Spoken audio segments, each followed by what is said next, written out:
Welcome to the installation guide for Fishbone's rear underseat ARB compressor mount for Jeep's 2019 to current JT Gladiator.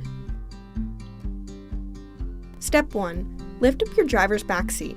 Remove any items you may have lying in the work area. With the T40 Torx bit and a ratchet, remove the 2 bolts located under your seat. You can put the 2 factory bolts in the bolt compartment located under your seat to store, as we will not be reusing them.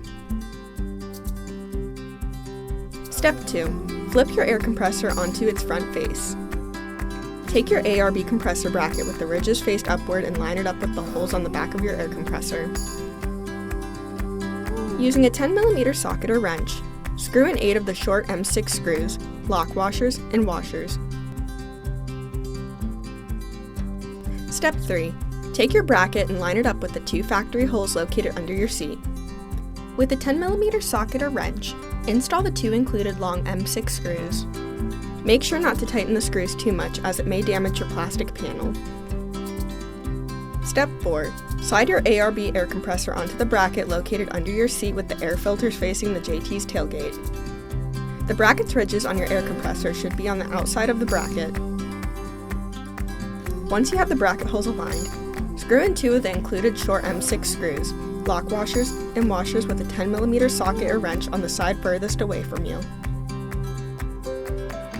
Step 5. Take your ARB switch mount and hold it up to the bracket side closest to you.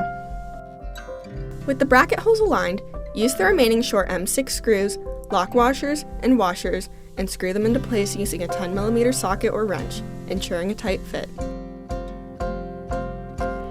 Depending on the length of your ratchet and socket, these screws may require the use of a wrench. Finally, run your wiring up through the hole on your ARB switch mount and connect it to the switch. If your compressor didn't include one, disregard this step. The wiring can be run towards the rear seat and under the carpet to various locations. Then you're done!